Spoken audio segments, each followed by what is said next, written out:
ہوتا ہوا دیکھا ہوگا، لیکن شخصیت آپ کو ایک ہی نظر آئے گی۔ اس لیے مکرم سامعین کہ ہم دل کی اتھاہ گہرائیوں سے آج کی اس محفل کے صدر محترم سے محبت اور پیار کرتے ہیں۔ دیر و حرم میں روشنی شمس و قمر سے ہے تو کیا، مجھ کو تو تم پسند ہو، میں اپنی پسند کا کیا کروں۔ اور مکرم سامعین میں اکثر یہ کہا کرتا ہوں کہ ایک ایسی شخصیت ہے، ایک ایسی شخصیت کہ اگر میں یہ کہوں کہ بڑا حسین تقدس ہے، بڑا حسین تقدس ہے اس کے چہرے پر، بڑا حسین تقدس ہے اس کے چہرے پر، اگر میں آنکھیں جھکاؤں تو باوضو ہو جاؤں۔ اور مکرم سامعین آج کی اس محفل میں احترام کے تمام تر جذبات کے ساتھ اب ملفوظات عالیہ کے لیے میں حضرت محترم کو دعوت سخن پیش کرتا ہوں اس شعر کے ساتھ کہ ادھر لاکھوں ستارے، ادھر لاکھوں ستاروں سے ہیں بزمیں کہکشاں روشن، ادھر لاکھوں ستاروں سے ہیں بزمیں کہکشاں روشن، ادھر ایک شمع جلتی ہے مگر دونوں جہاں روشن۔ یہ محفل کس کی محفل ہے؟ زمیں روشن زماں روشن، یہ محفل کس کی محفل ہے؟ زمیں روشن زماں روشن، لبوں پہ کس کا نام آیا؟ دہن روشن زباں روشن۔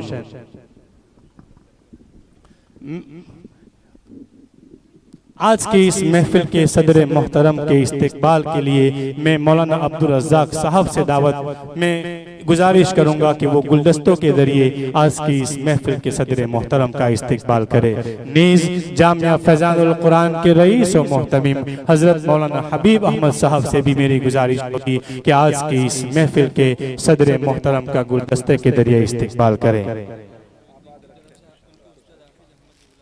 غلام محی الدین کی طرف سے ان کے استاد گرامی قدر حافظ احمد دیولہ کے لیے 2000 روپے بطور انعام موصول ہوا ہے، فجزاہم اللہ تعالی احسن الجزا۔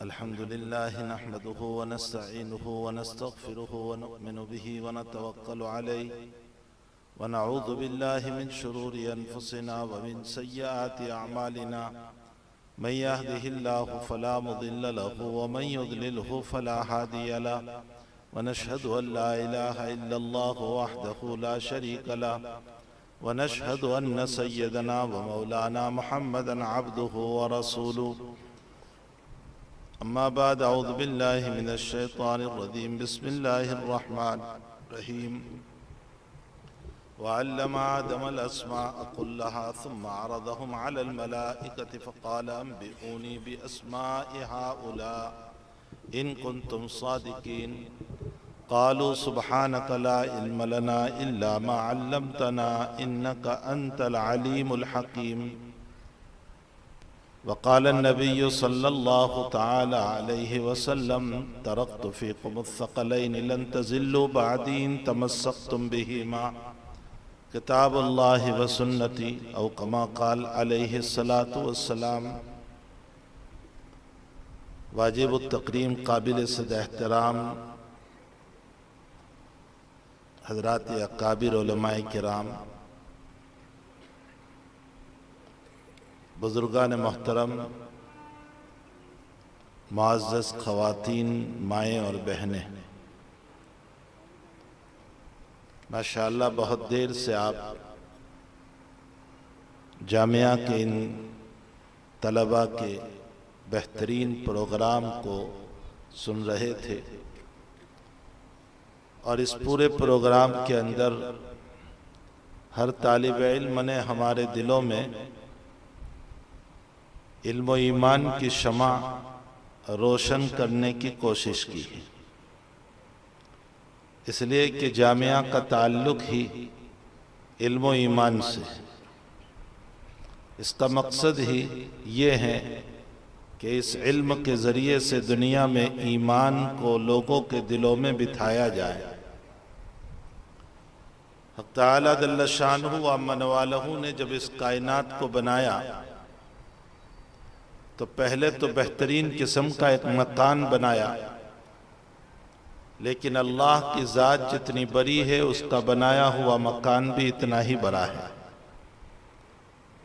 اس میں اوپر آسمان کی شکل میں چھت بنائی اور زمین کی شکل میں فرش بنایا، اور پھر بہترین قمقمے آفتاب، مہتاب اور ستارے سیاروں کی شکل میں روشن کر دیے، اور پھر انسان کی ضرورت کی بہت ساری چیزیں پہاڑ کی شکل میں یا پانی کی شکل میں یا ندیوں کی شکل میں یا سمندر کی شکل میں اللہ جل شانہ نے دنیا میں بنا دی، اور اس پورے ایک مکان کو تیار کیا، اور پھر اس مکان میں 4 مخلوق کو بنایا۔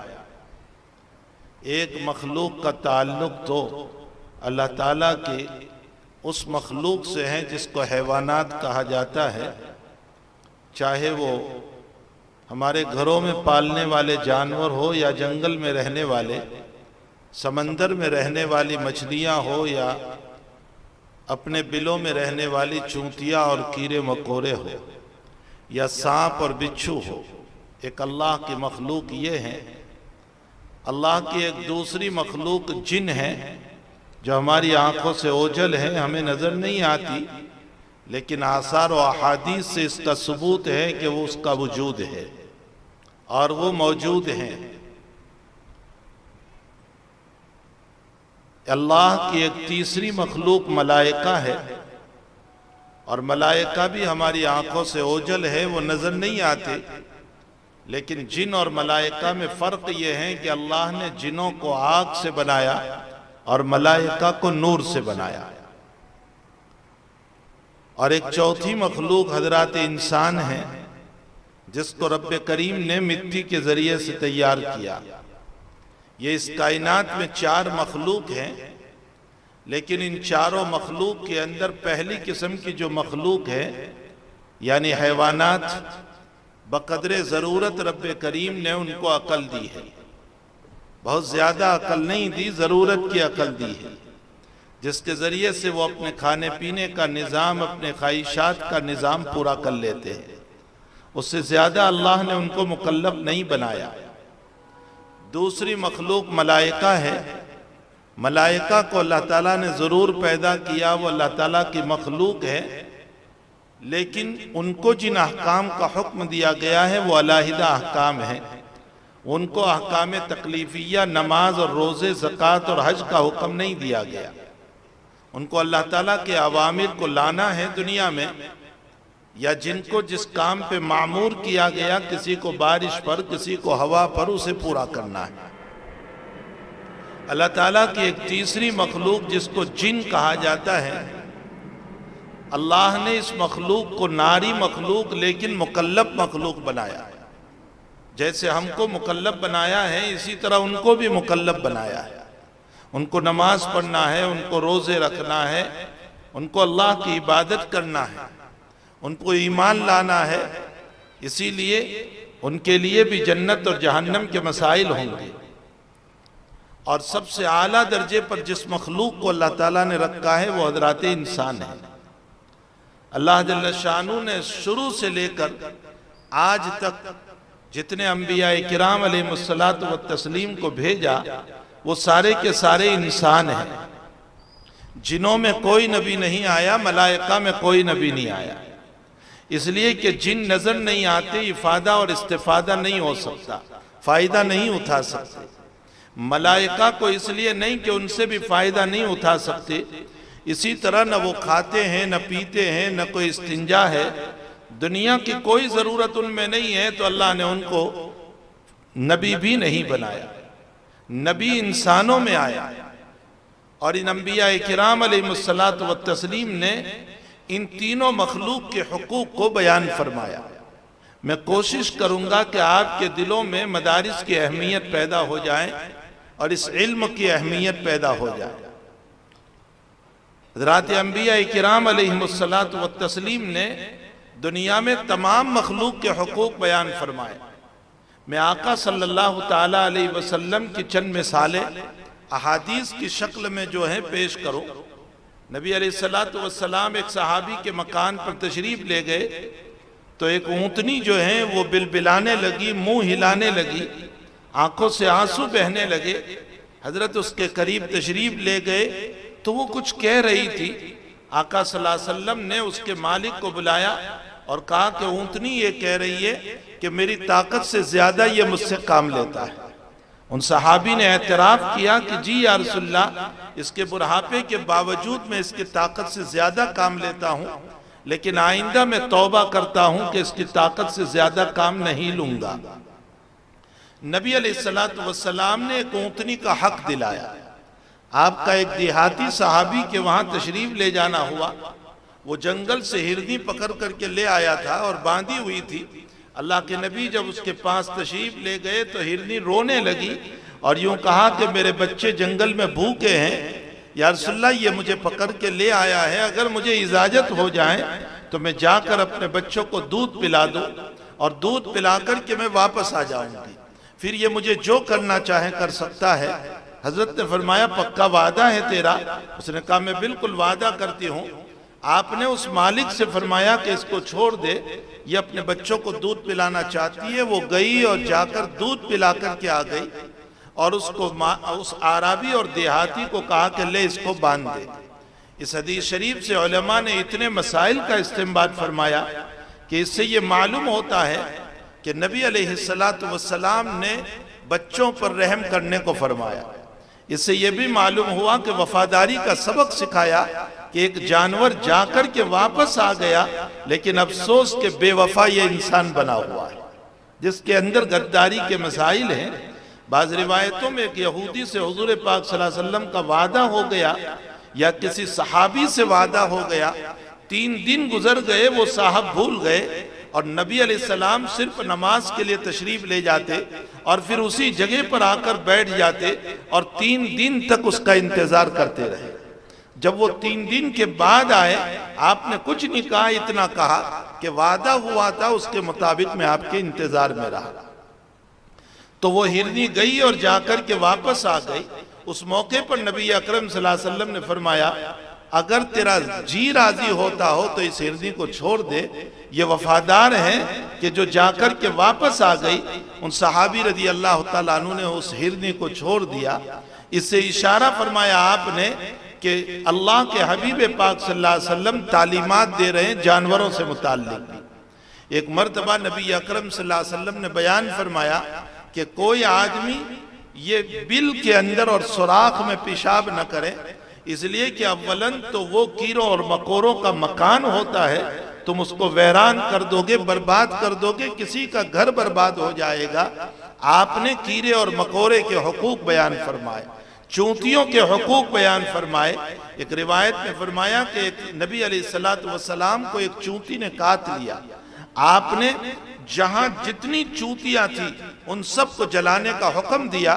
حضور فرماتے ہیں کہ اللہ نے وحی اتاری اس نبی پر اور ارشاد فرمایا کہ ایک چونٹی نے کاٹا جس کی وجہ سے ساری چونٹیوں کو جلا دیا جو ایک امت تھی اور میری تسبیح پڑھنے والی تھی۔ تو باقاعدہ اس نبی کے اوپر اس زمانے میں وحی اتاری اور یہ بیان جناب نبی کریم صلی اللہ علیہ وسلم بیان فرما رہے۔ آپ نے فرمایا کہ کوئی بل اور سوراخ میں پیشاب نہ کرے، ہو سکتا ہے کہ اس میں سانپ ہو یا بچھو ہو اور وہ نکل آئے تمہیں ضرر نہ پہنچا دے، تکلیف نہ پہنچا دے۔ آپ نے فرمایا درختوں کے نیچے پیشاب نہ کیا کرو یا استنجا نہ کیا کرو، وہ جانوروں کے بیٹھنے کی جگہ ہیں، انسانوں کے بیٹھنے کی جگہ ہیں۔ بہرحال یہ ساری روایتوں سے یہ پتہ چلتا ہے کہ نبی اکرم صلی اللہ تعالیٰ علیہ وسلم نے حیوانات کے حقوق بھی بیان فرمائے، آپ نے جنوں کے حقوق بھی بیان فرمائے۔ عبداللہ ابن مسعود رضی اللہ تعالیٰ عنہ راوی حدیث ہیں، فرماتے ہیں کہ میں رات میں نبی اکرم صلی اللہ علیہ وسلم کے ساتھ چلا، حضرت نے ایک دائرہ کھینچ کر مجھے بٹھا دیا اور میں بیٹھا رہا، حضرت بہت دور تشریف لے گئے اور بہت دیر کے بعد واپس آئے۔ میں نے کہا کہ یا رسول اللہ آپ کسی سے باتیں کر رہے تھے؟ کہا جی تم نے سنا؟ کہا جی۔ فرمایا کہ میں جنوں سے کچھ باتیں کر رہا تھا اور انہوں نے مجھ سے یہ درخواست کی کہ آپ اپنی امت کو کہیے کہ ہدی کو استنجا میں استعمال نہ کریں، اس لیے کہ وہ ہمارے کھانے کی چیز ہے۔ فَإِنَّهَا طَعَامُ إِخْوَانِكُمُ الْجِنِّ، فرمایا کہ وہ جنوں کی خوراک ہیں۔ نبی اکرم صلی اللہ تعالیٰ علیہ وسلم نے جنوں کے حقوق بھی بیان فرمائے۔ عبداللہ ابن عمر فرماتے ہیں کہ میرا معمول یہ تھا کہ مکان میں کوئی سانپ نکلتا تھا تو میں فوراً اس کو مار دیا کرتا تھا، یہاں تک کہ میرے سامنے حدیث آئی کہ نبی کریم صلی اللہ علیہ وسلم نے فرمایا مکان میں جو سانپ نکلے اس کو فوراً نہ مارو بلکہ 3 مرتبہ اللہ کا واسطہ دو اور یہ کہو کہ اگر تو جن ہے یا کوئی اور مخلوق ہے تو یہاں سے نکل جا، اگر وہ واقعتاً جن ہے تو وہ چلا جائے گا، اور اگر 3 مرتبہ کہنے کے بعد وہ نہیں نکلتا تو پھر تم اس کو مار سکتے ہو۔ حضور پاک صلی اللہ علیہ وسلم نے فرمایا کہ جن جو ہیں وہ سانپوں کی شکل اختیار کرتے ہیں، اور عموماً سفید سانپ کی شکل وہ اختیار کرتا ہے۔ جب جن جو ہے سانپ کی شکل اختیار کرتا ہے تو وہ سفید سانپ کی شکل میں ہوا کرتا ہے۔ شاہ ولی اللہ صاحب رحمت اللہ علیہ کے باب میں یا اور کسی بزرگ کے باب میں یہ لکھا ہے کہ وہ رات میں حدیث مبارک کو لکھ رہے تھے، اتنے میں سانپ کا بچہ نکل آیا، آپ نے اس کو واسطہ دیا لیکن وہ نہیں گیا، اس کو مار دیا۔ تھوڑی دیر کے بعد 2 آدمی آئے جو پولیس کی شکل میں تھے اور یہ کہا کہ بادشاہ سلامت تمہیں یاد کر رہے ہیں۔ حضرت فرماتے ہیں کہ میں ان دونوں کے ساتھ چلا یہاں تک کہ وہ مجھے جنگل میں لے گئے، زمین کے اندر بہت بڑا تہخانہ تھا، اس تہخانے میں مجھ کو لے گئے اور بہت دور تک جب میں چلتا رہا تو ایک بہت بڑا تہخانہ آیا جس کے اندر لمبے لمبے قد کے انسان تھے، حقیقت یہ ہے کہ وہ جن تھے، اور تخت لگا ہوا ہے، اسی طرح جنازہ رکھا ہوا ہے اور بادشاہ وقت بیٹھا ہوا ہے اور قاضی بیٹھا ہوا ہے، اور مجھے کھڑا کر کے سوال کیا گیا کہ اگر کوئی کسی کو قتل کر دے تو اس صورت میں اس کی کیا سزا اسلام میں ہے؟ تو فرماتے ہیں کہ میں نے یہ جواب دیا کہ عمدن اور جان بوجھ کر قتل کرے تو قصاص ہے اور غلطی سے قتل کر دیں تو دیت ہے۔ تو کہا تم نے بادشاہ کے بیٹے کو مار دیا ہے؟ کہا میں نے تو کسی کو نہیں مارا۔ کہا جب تم حدیث لکھ رہے تھے تو ایک سانپ کا بچہ جو نکلا تھا وہ بادشاہ کا بیٹا تھا اور تمہاری زیارت کے لیے وہ آیا ہوا تھا اور تم نے اس کو مار دیا۔ اب آپ کی سزا آپ ہی متعین کریں حدیث کی روشنی میں کہ آیا آپ کے ساتھ قصاص کا مسئلہ ہو یا دیت کا مسئلہ ہو۔ یہ بحث چل رہی تھی قاضی کے ساتھ کہ اتنے میں ایک جن کھڑا ہوا اور اس کی آنکھوں کے اوپر کی پلکیں لٹکی ہوئی تھی، اس نے یوں اٹھایا اور فرمایا کہ سمعت رسول اللہ صلی اللہ علیہ وسلم، میں نے حضور پاک صلی اللہ علیہ وسلم سے سنا ہے کہ جب کوئی اپنی حیعت کو بدل کر کے جائے اور سامنے والا اس کو مار دے تو اس پر لا قود ولا دیت، اس پر قصاص بھی نہیں ہوتا اور اس پر دیت بھی نہیں ہوتی۔ وہ بزرگ فرماتے ہیں کہ مجھے میری جان کے جانے پر جتنا غم نہیں تھا، ایک صحابی کی ملاقات پر مجھے اتنی خوشی ہو گئی کہ ایک ملاقات ہو گئی میری ایک صحابی سے۔ لیکن علماء بحث کرتے ہیں کہ فی زماننا اگر کوئی جن مل جائیں اور وہ یہ کہیں کہ میں نے رسول اللہ صلی اللہ علیہ وسلم کو دیکھا ہے اور میں صحابی رسول ہوں اور میری عمر بڑی لمبی ہے، اور عموماً جنوں کی عمر جو ہے بہت لمبی ہوا کرتی ہے، تو میں نے نبی کریم صلی اللہ علیہ وسلم کو دیکھا ہے تو وہ یقیناً صحابی ہیں، لیکن ہم اس زمانے میں تابعی بنیں گے یا نہیں بنیں گے؟ علماء نے اس مسئلے پر بحث کرتے ہوئے لکھا ہے کہ ہم تابعی نہیں کہے جائیں گے۔ یہ ایک برکت کی چیز تو ہو سکتی ہے، تبرک کی چیز تو ہو سکتی ہے کہ ایک صحابی سے ملاقات ہو گئی، لیکن تابعی نہیں کہے جائیں گے، اس لیے کہ تابعیت کے لیے اور صحابیت کے لیے نبی اکرم صلی اللہ علیہ وسلم نے ایک زمانہ متعین کر دیا، خیر القرون قرنی ثم الذین یلونہم ثم الذین یلونہم، بہترین میرا زمانہ، پھر اس کے بعد والا زمانہ جو دور تابعی ہے، اور پھر اس کے بعد والا زمانہ جو دور طبع تابعی ہے۔ اس زمانے میں جو آئے گا وہی تابعی اور طبع تابعی کہا جائے گا۔ بعد میں اگر کوئی آیا اور اس کی ملاقات ہو گئی کسی جن صحابی سے تو اس صورت میں وہ تابعی کا لقب نہیں پا سکتا ہے۔ تو بہرحال اگر جن جو ہے وہ سانپ کی شکل اختیار کرتا ہے اور وہ ہمارے گھروں میں آ جاتا ہے تو اس صورت میں 3 مرتبہ اس کو واسطہ اللہ کا دیا جائے، اگر وہ نکل جائیں تو فبیا، ورنہ تو پھر اس کو مارا جائے۔ یہ نبی اکرم صلی اللہ علیہ وسلم نے بیان فرمایا، اور جنوں کے حقوق بھی بیان فرمائے۔ بہت سارے حقوق جنوں کے حضور پاک صلی اللہ علیہ وسلم نے ذکر فرمائے ہیں، اس لیے جنوں کے بھی حقوق ہیں۔ نمبر 3، جناب نبی کریم صلی اللہ تعالی علیہ وسلم نے ملائکہ کے حقوق بھی بیان فرمائے۔ ارشاد فرمایا کہ دیکھو ملائکہ کو جو ہے بدبو سے بڑی نفرت ہے، اس لیے کوئی انسان جو ہے مسجد کے اندر وہ بدبودار چیز کو، لہسن کو کھا کر، پیاز کو کھا کر کے نہ آئے، جس کی بنیاد پر تکلیف پہنچتی ہے ملائکہ کو۔ فرمایا کہ انسان جب مسجد میں بیٹھا ہوا ہوتا ہے اور اس موقع پر جب تک وہ باوضو ہوا کرتا ہے، اس کی ہوا نہیں نکلتی، وضو نہیں ٹوٹتا، وہاں تک فرشتے اس کے لیے دعا کرتے رہتے ہیں، اللہم اغفر لہ، اللہم ارحمہ، اے اللہ اس کی مغفرت فرما، اے اللہ اس پر رحم فرما۔ تو جب تک انسان کی ری اور ہوا خارج نہیں ہوتی، وہاں تک وہ اس کے قریب ملائکہ بیٹھے رہتے ہیں۔ فرمایا کہ انسان جب جھوٹ بولتا ہے تو اس کے منہ سے وہ بدبو نکلتی ہے کہ جس کی وجہ سے ملائکہ بہت دور چلے جاتے ہیں۔ تو آپ نے ملائکہ کے بھی حقوق بیان فرمائے، آپ نے جنوں کے بھی حقوق بیان فرمائے، اور آپ نے حیوانوں کے بھی حقوق بیان فرمائے، آپ نے کیڑے اور مکوڑوں کے حقوق بھی بیان فرمائے، آپ نے چونٹیوں کے بھی حقوق بیان فرمائے، اور خود انسان کے انسان پر کیا حق ہے اس کو بھی جناب نبی کریم صلی اللہ علیہ وسلم نے بیان فرمایا۔ ارشاد فرمایا کہ ایک مومن کے اوپر 10 حقوق ہیں۔ فرمایا کہ وہ بیمار ہو جائیں تو اس کی عیادت کی جائے، لیکن اس کے آداب بیان فرمائے نبی اکرم صلی اللہ علیہ وسلم نے کہ عیادت کیسے کرو گے۔ روایت میں ارشاد فرمایا کہ 3 دن کے بعد عیادت کے لیے جاؤ، بہت جلدی عیادت کے لیے نہ جاؤ، ہو سکتا ہے کہ وہ معمولی بیماری ہو اور وہ 1-2 دن میں اچھی ہو جائے گی۔ 3 دن کے بعد اگر آپ کو پتا چلے کہ واقعتاً اس کی بیماری میں زیادتی ہو رہی ہے تو اس صورت میں ہمیں جانا چاہیے۔ نبی علیہ السلام نے بیمار کی عیادت کی فضیلت بیان کرتے ہوئے ارشاد فرمایا کہ جب کوئی آدمی کسی بیمار کی عیادت کے لیے جاتا ہے تو اس صورت میں 60 سال میں وہ کتنا چل سکتا ہے، جہنم سے اتنا دور ہو جاتا ہے۔ ایک روایت میں نبی اکرم صلی اللہ علیہ وسلم نے فرمایا کہ جب تک بیمار کے پاس انسان بیٹھا رہتا ہے تو وہ جنت کے باغ میں بیٹھا ہوا ہے۔ ایک روایت میں آپ نے ارشاد فرمایا کہ بیمار کی عیادت کے اوپر اس کو 70 سال کا ثواب ملتا ہے۔ 70 سال عبادت کرنے کا اللہ تعالیٰ اس کو ثواب عطا فرماتے ہیں۔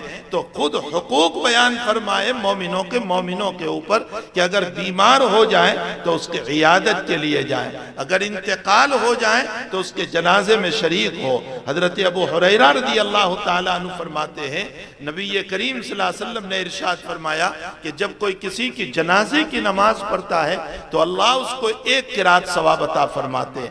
قرات یہ جو ہے ایک وزن ہے جو عرب کے اندر ہوا کرتا تھا، جیسے ہمارے وہاں گرام ہوتا ہے تو 2-3 گرام کا یہ ایک قرات وزن ہوتا تھا۔ لیکن یاد رکھو فضائل کے باب میں جب ابو ہریرہ سے پوچھا گیا کہ آپ یہ جو بیان کر رہے ہیں کہ اگر جنازے کی نماز پڑھتا ہے تو 1 قرات ثواب، اور اگر تدفین تک شریک رہتا ہے تو 2 قرات ثواب ملتا ہے، تو قرات کا مطلب کیا ہے؟ فرمایا کہ قرات کا مطلب یہاں پر یہ ہے کہ 1 احد پہاڑ کے برابر ثواب ملتا ہے۔ اللہ اکبر۔ سبقت رحمتی غضبی، میں نے اپنے شیخ مولائی و مرشدی حضرت شیخ محمد یونس صاحب قدس اللہ سرہ سے سفر کے اندر سنا کہ اللہ کے حبیب نے جو حدیث قدسی نقل فرمائی ہے، سبقت رحمتی غضبی، کہ میری رحمت میرے غصے پر غالب ہے۔ فرمایا رحمت ہی کا غلبہ تھا کہ اللہ نے کائنات کو بنایا ہے۔ اگر غضب اور قہر کا غلبہ ہوتا تو یہ کائنات کبھی وجود میں نہ آتی۔ یہ اس کی رحمت کا غلبہ تھا کہ اس ذات اقدس نے اپنی رحمت کو ظاہر کرنے کے لیے اس کائنات کو وجود دیا۔ اسی کے ساتھ فرمایا کہ کائنات کو وجود دینے کے بعد اللہ اس کائنات کا مربی بنا، اور قرآن کی بدایہ میں فرمایا الحمدللہ رب العالمین، میں اس کائنات کا مربی ہوں، تربیت کرنے والا ہوں، اور رب اب ہوں۔ فرمایا یہ بھی رحمت کا غلبہ بتا رہا ہے۔ اللہ کی رحمت کا کیا کہنا، احادیث مبارکہ میں اللہ تعالیٰ نے جو اپنی رحمتوں کو بیان فرمایا ہے تو ہمیں ایسا لگتا ہے کہ کوئی جہنم ہی میں نہیں جائے گا۔ مسلم شریف کی روایت ہے کہ اللہ کے حبیب پاک صلی اللہ علیہ وسلم فرماتے ہیں سب سے اخیر میں جنت میں جانے والے کو میں جانتا ہوں۔ فرمایا اللہ اس کو جہنم سے نکالے گا اور جہنم کے کنارے کھڑا کرے گا، وہ اللہ سے کہے گا کہ گرمی بہت لگتی ہے، تو تعالیٰ جل شانہ ایک درخت اگائیں گے، نکالیں گے، وہ کہے گا مجھے اس درخت کے نیچے پہنچا دے۔ اللہ تعالیٰ فرمائیں گے کہ آگے تو کچھ نہیں مانگے گا، تو وہ کہے گا تیری عزت کی قسم میں کچھ نہیں مانگوں گا۔ اللہ اس کو وہاں پہنچا دے گا، پھر اور ایک درخت نکالے گا تو فرمائیں گے کچھ دیر وہ صبر کرے گا، پھر کہے گا اللہ مجھے وہاں پہنچا دے۔ اللہ وہاں پہنچا دے گا، آہستہ آہستہ جنت کے قریب پہنچا دے گا۔ اب وہ اللہ سے کہے گا کہ اللہ میں جنت میں جانا چاہتا ہوں، مجھے اندر ہی بھیج دے۔ اللہ تعالیٰ کہے گا کہ تیرا برا ہو آدم کی اولاد، تو جو ہے وعدہ کر کے توڑ دیا کرتا ہے، بار بار تو نے مجھ کو کہا کہ میں نہیں مانگوں گا، میں نہیں مانگوں گا، پھر بھی تو وعدہ توڑ دیتا ہے۔ اچھا جا میں نے تجھ کو جنت دے دی۔ اب وہ جنت میں جائے گا تو اللہ تعالیٰ اس سے فرمائیں گے کہ میں نے دنیا سے 10 گنا زیادہ تجھے عطا کیا۔ یہ ادنا جہنمی کا مسئلہ ہوگا کہ میں نے تجھے 10 دنیا کے برابر جنت کے اندر عطا کیا، تو وہ کہے گا کہ اے اللہ، وہ دل میں سوچے گا کہ یہ عجیب مسئلہ ہے، سب سے اخیر میں جنت میں جا رہا ہوں اور 10 دنیا کے برابر ایک سیٹ بھی مل جائے تو غنیمت ہوگا، یہاں تو 10 دنیا کے برابر کہہ رہے۔ تو اس موقع پر اللہ جل شانہ کو یہ بندہ کہے گا کہ اے اللہ انت مالک، تم مالک ہو کر اتسخر بھی وانت مالک، تم مالک ہو کر کے مجھ سے مذاق کر رہا ہے۔ اللہ تعالیٰ اس وقت ہنس پڑیں گے اس کی بات کے اوپر کہ ابھی تو جہنم میں مرا جا رہا تھا اور ابھی مجھ سے کس انداز میں بات کر رہا ہے۔ عبداللہ ابن مسعود جب اس حدیث کو بیان فرما رہے ہیں تو اپنے ہنس رہے، شاگردوں سے کہا کہ مجھے پوچھتے نہیں کہ میں کیوں ہنس رہا ہوں۔ شاگردوں نے کہا کہ حضرت آپ کیوں ہنس رہے ہیں؟ فرمایا کہ نبی اکرم صلی اللہ علیہ وسلم اس کو بیان کرتے ہوئے ہنسے تھے، اور ہم نے نبی علیہ السلام سے پوچھا تھا کہ آپ کیوں ہنس رہے ہیں، تو آپ نے فرمایا تھا کہ میرا اللہ ہنس رہا ہے۔ تو بہرحال اس حدیث کو حدیث زہر سے تعبیر کیا گیا۔ حدیث مسلسلات کو آپ نے پڑھا ہوگا، جو روایات اس میں اعمال کے اعتبار سے تسلسل کی چلتی ہے، تو حدیث زہر جو ہے یہ ہنستے ہنستے اس روایت کو بیان کیا گیا ہے۔ یہاں تک کہ مسلم شریف کی ایک روایت جب ہم اس کو پڑھتے ہیں تو خوشی کی انتہا ہو جاتی ہے کہ مومن کو جب جنت میں داخل کیا جائے گا تو اس پر اللہ موت طاری کر دے گا، اللہ تعالیٰ بے ہوشی اس پر طاری کر دے گا۔ حکیم الامت حضرت اقدس تھانوی رحمت اللہ علیہ اس حدیث شریف پر جو مسلم شریف کتاب الایمان کی روایت ہے، ارشاد فرماتے ہیں کہ اس سے بڑھ کر انعام کیا ہوگا کہ مومن جہنم میں بھی چلا گیا تو اللہ اس کو بے ہوشی کے ایام میں اس کے دن پورا کرا دے گا تاکہ آگ کے اثر کا احساس نہ ہو سکے اس کو۔ میرے بھائیو، اللہ کی رحمت کا کیا کہنا، کوئی اللہ تعالیٰ کی رحمت کو جان ہی نہیں سکتا ہے۔ ہم نے اپنے مالک کو جانا نہیں، پہچانا نہیں، ما قدر اللہ حق قدری، ہم نے اپنے رب کا مقام نہیں پہچانا، اس کے مرتبے کو نہیں پہچانا۔ آپ نے ابھی جو زلزلہ قریب زمانے میں ترکی میں آیا اور صرف 2 منٹ کا وہ زلزلہ تھا جو 8 پوائنٹ سے زیادہ تھا، لیکن اس زلزلے کا حال یہ ہوا کہ بلڈنگوں کی بلڈنگیں بیٹھ گئی اور جو شاندار مکان ان کے تھے وہی ان کے لیے قبر بن گئی اور اسی میں وہ دفن ہو گئے۔ اور عجیب حال یہ ہے کہ اس کے اندر 50,000 سے زیادہ آدمی مر چکے ہیں۔ اس میں کچھ واقعات اس طرح کے آئے ہیں، ایک بچے کا ٹویٹ کے اوپر کوئی بات آئی جو 5 سال کا بچہ ہے اور اس کو 110 گھنٹے کے بعد نکالا گیا۔ یعنی آپ انداز لگائیں کہ 4-5 دن گزر چکے تھے اور اس کے بعد اس کو نکالا گیا۔ جب اس کو نکالا تو اس سے پوچھا گیا کہ 5 دن تک تیرے اندر گزر گئے، نہ ہوا کا راستہ تھا، نہ کھانے کا مسئلہ تھا، نہ پینے کا مسئلہ تھا، زندگی گزری تیری کیسے؟ تو اس نے کہا مجھے بھوک اور پیاس لگتی تھی تو کوئی سفید کپڑا والا ظاہر ہوتا تھا، میرے منہ میں لقمے دے دیا کرتا تھا اور مجھے پانی پلا دیا کرتا تھا تھا اور بس میں تر و تازہ رہا یہاں تک کہ تم لوگوں نے مجھے نکال دیا۔ ایک عورت کا واقعہ کہ جس کو 11 دن کے بعد نکالا گیا اور وہ لمبے ہاتھ کر کے یوں کہہ رہی ہے کہ میرے مالک کا کروڑوں احسان ہے کہ بغیر کھائے اور بغیر پانی پیے ہوئے 11 دن تک اس نے مجھ کو زندہ رکھا اور میں صحیح سلامت اور زندہ ہو کر کے نیچے سے نکل رہی ہوں۔ اللہ تعالیٰ نے قرآن کریم میں اصحاب کہف کا واقعہ بیان کیا ہے کہ ہم نے ان 7 جوانوں کو جن کو کہف کے اندر سلا دیا تھا اور 300 سے زائد سال سوتے رہے اور کروٹیں اللہ بدلتا رہا، اور حال ان کا یہ ہے کہ اگر پوچھا جائے کہ بتاؤ وہ کون لوگ ہیں جو سوئے تھے اور ان پر 300 سے زائد سال گزر گئے پھر بھی اتنی ہی عمر رہی اور ان کی عمر بڑی نہیں، مثلا وہ 50 سال کی عمر میں سوئے تھے تو اٹھے تو 50 ہی سال تھے، 350 نہیں ہوئے تھے، وہ کون لوگ ہیں؟ تو کہا جائے گا کہ وہ اصحاب کہف ہے جن پر روزانہ آفتاب طلوع ہوتا تھا، لیکن اس آفتاب نے نہ ان کی عمر بڑھائی، نہ ان کی داڑھی بڑھائی، نہ ان کو برہا کیا، کچھ ان کے اوپر اثر نہیں ڈالا۔ اللہ نے اشارہ کر دیا آفتاب بھی میرے تابع ہیں، میں چاہوں گا تو زندگی بڑھاؤں گا ورنہ آفتاب کا اثر نہیں ہو سکتا ہے۔ یہی وجہ ہے کہ دنیا اسباب کا نام ہے لیکن اسباب میں ڈالنے والی اللہ ہی کی ذات ہے۔ یہ مسئلہ یاد رکھیں کہ دنیا سبب ہے اور اس سبب کے اندر ڈالنے والی تو اللہ ہی کی ذات ہے۔ اسباب ہماری زندگی نہیں پالتے، اسباب ہماری زندگی نہیں بناتے ہیں، بلکہ اسباب کے اندر جو چیز اللہ کی طرف سے ڈالی جاتی ہے اسی کے اوپر ہماری زندگی پلے گی۔ وہ خیر بھی ڈالتا ہے، وہ شر بھی ڈالتا ہے، وہ اچھائی بھی ڈالتا ہے، وہ برائی بھی ڈالتا ہے، وہ مصائب بھی ڈالتا ہے، وہ خوشیاں بھی ڈالتا ہے۔ لیکن یہ بات یاد رکھیں کہ دنیا کی خوشیاں بھی فانی ہے اور دنیا کی غمیاں بھی فانی ہے، دنیا کے عیش و عشرت بھی فانی ہے اور دنیا کی مصیبتیں بھی فانی ہیں۔ موت کے اوپر ساری چیز ختم ہو جانے والی ہے۔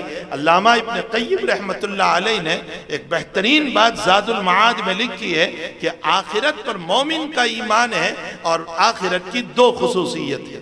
ایک خصوصیت یہ ہے کہ آخرت جو ہے وہ ایک موضع بدل ہے، یعنی وہاں انسان کے اعمال کا بدلہ دیا جائے گا۔ وَوَجَدُوا مَا عَمِلُوا حَاضِرًا، دنیا میں جو اعمال کرو گے اس کا بدلہ وہاں ملنے والا ہے۔ تو آخرت جو ہے وہ مقام عمل ہے اور وہاں تم کو عمل کا بدلہ ملنے والا ہے۔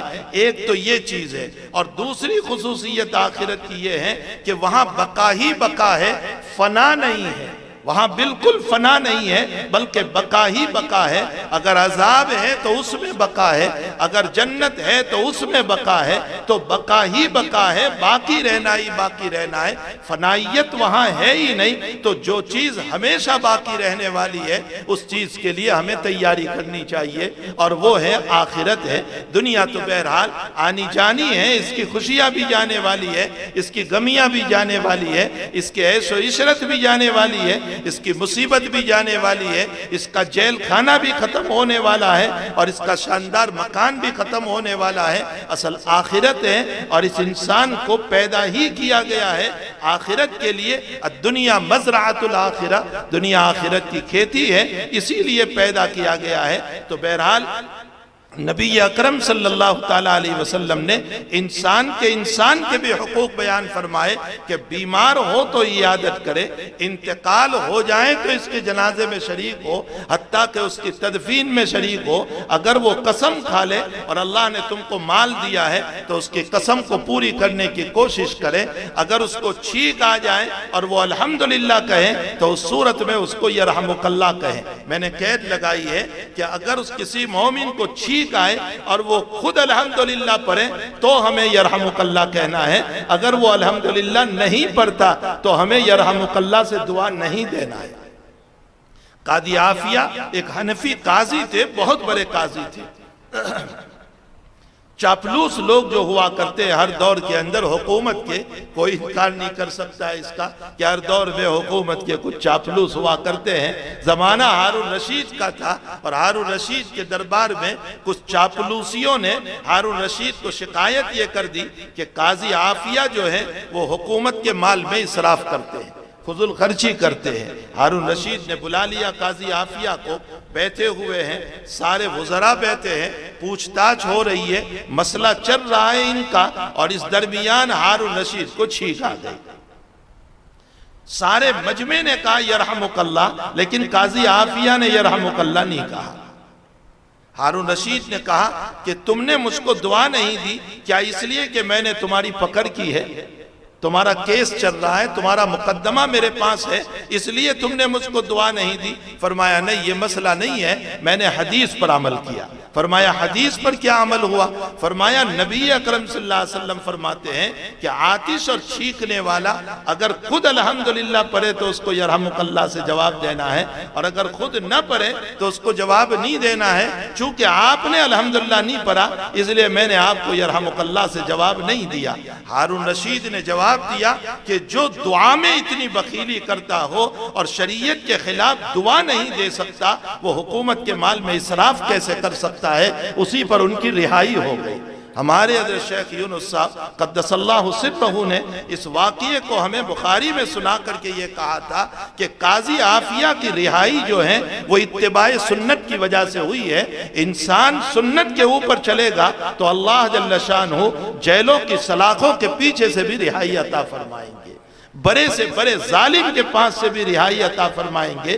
اس کی وجہ یہ ہے کہ اتباع سنت میں اللہ کی محبت ہے، اور جس سے اللہ محبت کرے اس کو بھلا کیسے اللہ تعالیٰ سزا دے سکتا ہے؟ ان کنتم تحبون اللہ فاتبعونی یحببکم اللہ ویغفر لکم ذنوبکم۔ لیکن ساتھ ساتھ یہ بھی مسئلہ یاد رکھیں کہ مومن کے اوپر آنے والے حالات جو ہیں وہ کبھی اللہ کی طرف سے ابتلا بھی ہوا کرتے ہیں، آزمائش بھی ہوا کرتے ہیں، امتحان بھی ہوا کرتے ہیں۔ کبھی کاروبار کا مسئلہ، کبھی بیماریوں کا مسئلہ، کبھی جیل کی سلاخوں کا مسئلہ، کبھی اس طرح کے مسائل آ جاتے ہیں۔ یہ اللہ کی طرف سے ابتلا بھی ہوتے ہیں، یہ امتحان بھی ہوتے ہیں۔ ہمارے سرخیل اور ہمارے سلسلہ چشتیہ کے سب سے بڑے جو ہیں ہمارے پیر و مرشد حضرت حاجی امداد اللہ صاحب مہاجر مکی رحمت اللہ علیہ، یہ سلسلہ چشتیہ جو ہمارا ہے، ہمارے حضرت شیخ حضرت مولانا محمد زکریہ صاحب کاندلوی ثم المحاضر المدنی نور اللہ مرقدہ،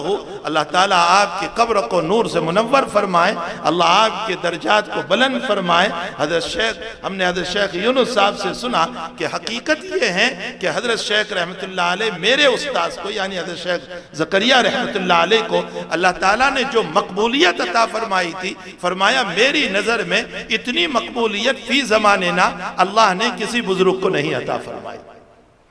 جو حضرت شیخ محمد زکریہ صاحب رحمت اللہ علیہ کو اللہ تعالیٰ نے عطا فرمائی تھی۔ تو بہرحال حضرت شیخ نور اللہ مرقدہ کا یہ سلسلہ چشتیہ جو اس وقت دنیا میں پھیلا ہوا ہے، سرخیل حضرت حاجی امداد اللہ صاحب مہاجر مکی رحمت اللہ علیہ ہے۔ حقیقت یہ ہے کہ حضرت شیخ رحمت اللہ علیہ کو اجازت حاصل ہے حضرت مولانا خلیل احمد صاحب سہارنپوری نور اللہ مرقدہ سے، حضرت مولانا خلیل احمد صاحب سہارنپوری رحمت اللہ علیہ کا سلسلہ جو ہے وہ ملتا ہے حضرت حاجی امداد اللہ صاحب مہاجر مکی رحمت اللہ علیہ سے۔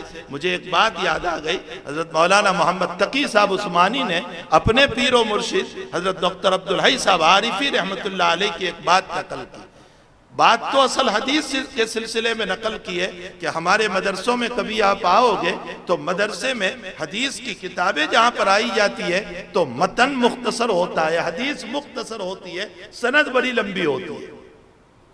کبھی کبھی تو اتنی لمبی سند ہوتی ہے کہ کبھی 20 روات، 25 روات، 30 روات بس چلتے ہی رہتے ہیں، حدثنا فلان حدثنا فلان حدثنا فلان۔ تو کبھی کبھی عوام الناس یہ کہتے ہیں کہ بلا فلاں فلاں فلاں یہ سب نام لیتے رہتے ہیں، تو حدیث تو مختصر ہے، یہ اس کا کیا فائدہ ہوا اس سند کا؟ اس پر ڈاکٹر عبدالحی صاحب عارفی رحمت اللہ علیہ نے جو بہت پیاری بات فرمایا کہ بھائی ایک بہترین قسم کی ٹرین ہے۔ میں اس کی مثال دوں کہ اس وقت وندے بھارت نکلی ہوئی ہے جو بہت شاندار ٹرین ہے، جس کے اندر کھانا بھی بہترین، اس کے کوچ بھی بہترین، اس کے ڈبے بھی بہترین۔ یہ بہترین قسم کی ٹرین جو ہے وہ دہلی جا رہی ہے۔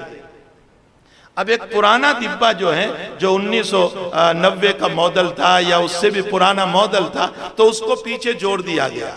اسی بہترین ٹرین کے پیچھے جوڑ دیا گیا، اس میں سے چی کی آواز بھی آ رہی ہے، چوں کی آواز بھی آ رہی ہے، تو ایک پرانا سا ڈبہ پیچھے جوڑ دیا گیا۔ اب یہ بہترین ٹرین کے ڈبے اس سے پوچھنے لگے، اس بوگی سے جو پرانی بوگی ہے اس سے یہ پوچھنے لگے کہ بھلا ہم اتنی خوبصورت ٹرین ہے اور تو ہمارے ساتھ جوائنٹ کیسے ہو گیا؟ تو پرانا ڈبہ کہے گا کہ بھائی جہاں تم جاؤ گے وہاں مجھے بھی جانا ہے، دہلی جاؤ گے تو میں بھی دہلی ہی جا رہا ہوں، تم جو ہے مسافروں کو لے کر جا رہے ہیں اور میں اپنی مرمت کے لیے جا رہا ہوں، مجھے میری مرمت کرانا ہے، وہاں پر مجھے درست کرنا ہے، اس لیے میں جا رہا ہوں، تمہارے ساتھ میرا کرا جڑ گیا ہے تو اب تمہارے ساتھ میں بھی دہلی پہنچ جاؤں گا۔ ڈاکٹر عبدالحی صاحب عارفی رحمت اللہ علیہ اس کو بیان کرنے کے بعد یہ فرمایا کرتے تھے کہ ٹھیک اسی طرح اس وقت ہم جو نااہل لوگ ہیں، جو یہ علماء بیٹھے ہوئے ہیں، ہم نااہل لوگ ہیں، ہمارا وہ مقام کہاں ہو سکتا ہے جو ہمارے اکابر کا مقام تھا، ہمارے بزرگوں کا مقام تھا، ہمارے رونے والے اولیاء اللہ کا مقام تھا، ہمارے محدثین کا مقام تھا، ہم کہاں ان کے برابر، بلکہ ان کے پاؤں کی راکھ کے برابر بھی نہیں ہو سکتے، ہم تو ان کے جوتوں کے برابر بھی نہیں ہو سکتے، لیکن ہم سند کے ذریعے سے اپنا کرا ان کے ساتھ جوڑ دیتے ہیں اور اپنے اکابر سے کہہ رہے ہیں کہ جس اللہ کے پاس اور جس نبی کے پاس آپ جا رہے ہیں ہم بھی آپ کے پیچھے پیچھے چل رہے ہیں، ہم تو اس لیے آ رہے ہیں تاکہ ہماری مرمت ہو جائیں اور ہمارا کرا جڑ چکا ہے تمہارے ساتھ، تو اب انشاءاللہ تعالی جہاں رحمت خداوندی تمہارے اوپر نازل ہونے والی ہے، تمہارے صدقے میں ہم پر بھی نازل ہو جائے گی۔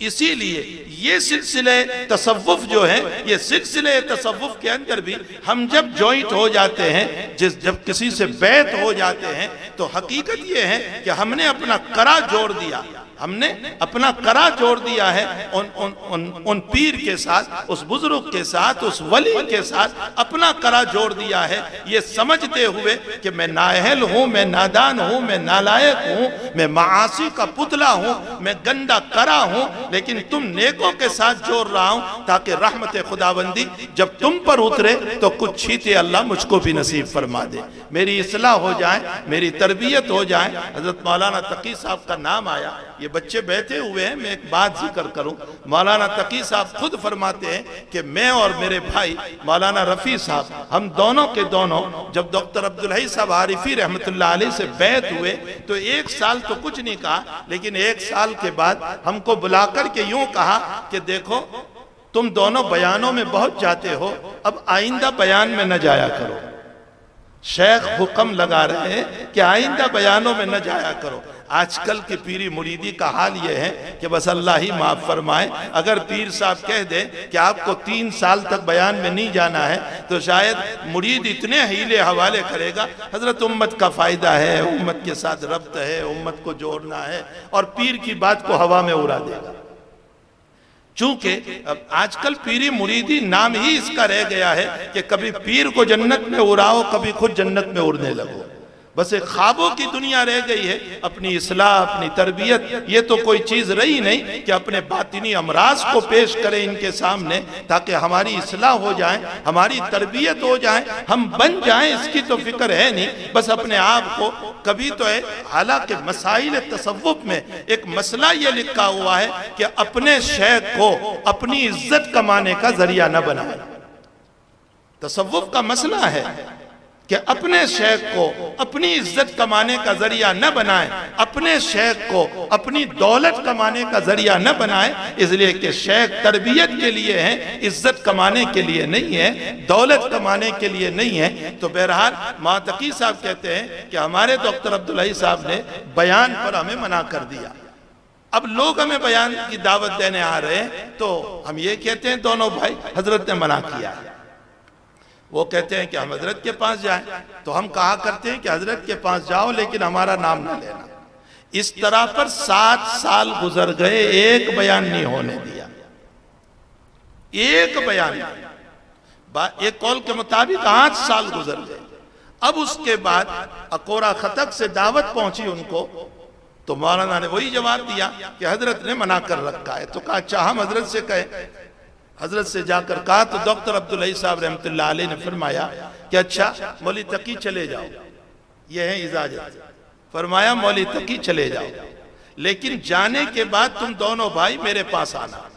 گئے، بیان کر کے واپس آ گئے، سالانہ جلسہ تھا۔ جب واپس آئے دونوں بھائی تو حضرت ڈاکٹر عبدالحی صاحب عارفی رحمت اللہ علیہ نے 70 سے زائد خطوط نکالے۔ وہ سب کے سب خطوط حضرت شیخ مولانا زکریا صاحب رحمت اللہ علیہ کے تھے، جو مدینہ شریف سے ڈاکٹر عبدالحی صاحب کو لکھے تھے، اور ہر خط میں یہ لکھا ہوا تھا کہ عزیزم تقی اور رفیع آپ سے بیعت ہوئے ہیں، آپ ان کی ایسی اصلاح فرمائیں کہ ان کو بیان کرنے نہ جانے دیں، تاکہ وہ حدیث کے رجال میں بن جائیں، وہ حدیث کے آدمی بن جائیں۔ فرمایا ہر خط میں حضرت شیخ کو مدینے سے تمہاری فکر تھی کہ یہ بڑے باپ کے بیٹے ہیں، ان دونوں کو حدیث کے آدمی بناؤ۔ یہ ہے اکابر کی نظر، یہ ہے بزرگوں کی نظر۔ تو بہرحال میرے بھائیو، خیر میں بہت دور نکل گیا۔ میں یہ کہہ رہا تھا کہ مومن کے اوپر حقوق ہیں، تو جناب نبی کریم صلی اللہ تعالیٰ علیہ وسلم نے مومن کے جو حقوق بیان فرمائے وہ بے شمار ہے۔ اس میں یہ بھی کہا گیا کہ چھینک آئے تو ان کا جواب دو، ضرورت پڑے تو ان کا تعاون کرو، ان کی مدد کرو، اور مدد بھی اس طرح کہ ایک ہاتھ سے دو تو دوسرے ہاتھ کو پتہ نہ چلے، اخلاص ہو، للہیت ہو، اور ظاہر میں اگر وہ گاری پر نظر آتا ہے تو تان و تشنی نہ کرو، اس لیے کہ اندر کی بات وہ جانتا ہے، اس کی حقیقت کیا ہے وہ بیچارہ جانتا ہے۔ مفتی محمد شفیع صاحب رحمت اللہ علیہ گاڑی میں بیٹھ کر کے جا رہے تھے، پیچھے محمد تقی صاحب اور محمد ربیع صاحب دامت برکاتہم العالیہ بیٹھے ہوئے تھے۔ یہ نئے فاضل، نئے فارغ ہو کر کے آئے تھے، کہیں جا رہے تھے، چوراہے پر گاڑی رکی تو مانگنے والے آ گئے۔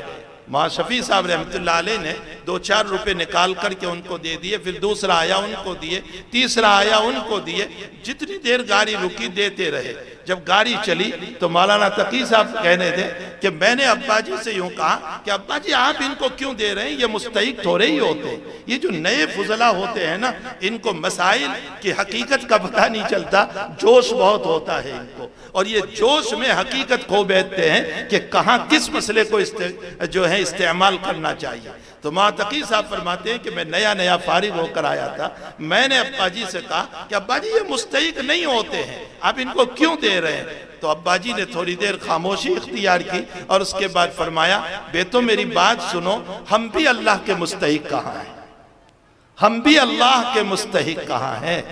اگر اللہ استحقاق پر دینے پر آ جائے تو خدا پاک کی قسم پانی کا ایک گھونٹ ہم کو نہیں دے گا۔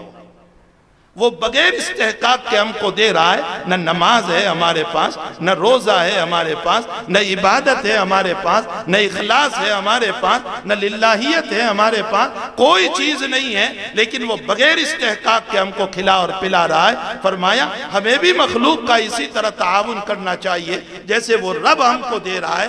امید ہے کہ اسی بغیر استحقاق کے دینے پر اللہ ہماری مغفرت کر دے گا۔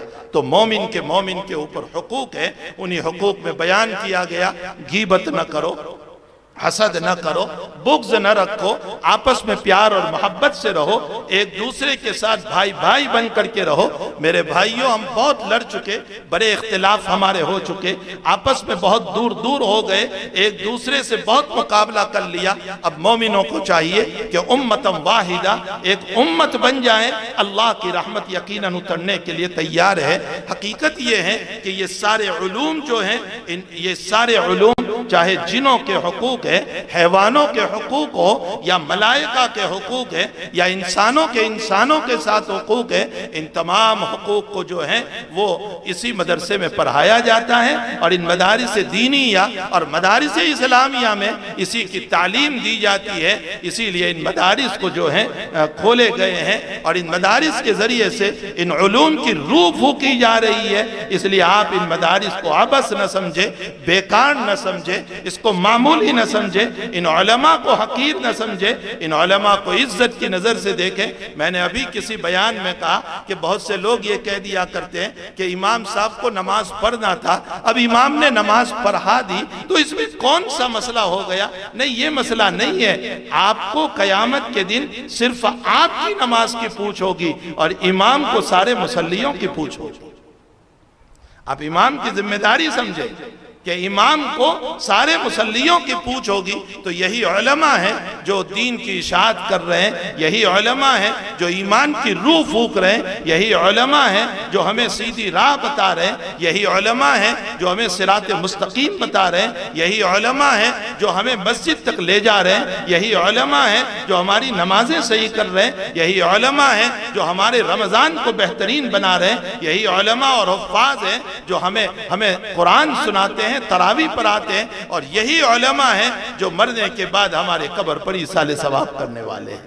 یہی ہمارے لیے صدقہ جاریہ ہے، یہی آخرت میں ذریعہ نجات ہے۔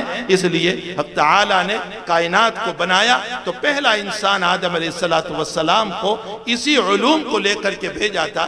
اسی لیے میں نے آیت پڑھی وَعَلَّمَ آدَمَ الْأَسْمَاءَ كُلَّهَا ثُمَّ عَرَضَهُمْ عَلَى الْمَلَائِكَةِ فَقَالَ أَنْبِئُونِي بِأَسْمَاءِ هَؤُلَاءِ إِن كُنتُمْ صَادِقِينَ قَالُوا سُبْحَانَكَ لَا عِلْمَ لَنَا إِلَّا مَا عَلَّمْتَنَا إِنَّكَ أَنْتَ الْعَلِيمُ الْحَكِيمُ۔ یہی علم لے کر کے آئے تھے، اور اس کے ساتھ ساتھ میں نے حدیث شریف پڑھی، حضور پاک صلی اللہ علیہ وسلم فرماتے ہیں ترکت فیکم الثقلین لن تضلوا بعدی ان تمسکتم بہما، میں تم میں دو چیزیں چھوڑ کر کے جا رہا ہوں، اگر تم مضبوطی سے پکڑے رہو گے تو کبھی گمراہ نہیں ہوں گے۔ ایک کتاب اللہ، اللہ کا قرآن، اور ایک سنت رسول اللہ۔ اس وقت دونوں طرف بیٹھے ہوئے ہیں، یہ کتاب اللہ ہے اور یہ سنت رسول اللہ ہے۔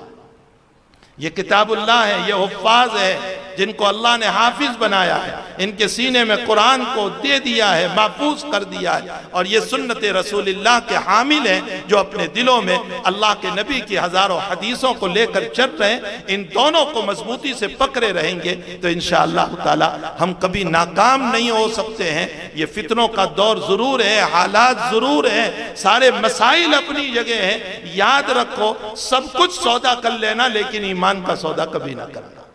ہمارے اکابر کی زندگی پڑھ لیں کہ انہوں نے سب کچھ کر لیا لیکن اپنا ایمان نہیں دیا ہے، اور مایوس ہونے کی کوئی ضرورت نہیں ہے۔ لا تقنطوا من رحمت اللہ، شیطان ہم کو مایوس کرتا رہتا ہے، اس لیے کہ وہ اس لیے مایوس کرتا ہے کہ وہ خود مایوس ہو چکا ہے اللہ کی رحمت سے، اس لیے ہم کو بھی مایوس کرتا ہے کہ نماز سے کیا ملے گا تجھے، عبادت سے کیا ملے گا، کون تیری حفاظت کر رہا ہے، کون سا اللہ تیری مدد کے لیے آ گیا، اتنے مسلمان مارے جا رہے ہیں، کون اللہ مدد کے لیے آ رہا ہے۔ یہ ہمیں مایوس کر رہا ہے، لیکن مایوس کبھی نہ ہونا۔ لا تقنطوا من رحمت اللہ، اپنے آپ کو قرآن و حدیث سے سجا لو اور سنت رسول سے سجا لو، انشاءاللہ تعالی قدم قدم پر اللہ تعالی مدد اتارتا رہے گا، اور اس اللہ کے سامنے روتے رہے، رونے کا مجاز بنائے۔ رونا نہیں آتا ہے تو رونے کی شکل بنا لے، اور اگر یہ بھی نہیں ہوتا ہے تو پھر اپنی تقدیر پر رویا کرے کہ اللہ نے رونے کی دولت تم سے ختم کر دی۔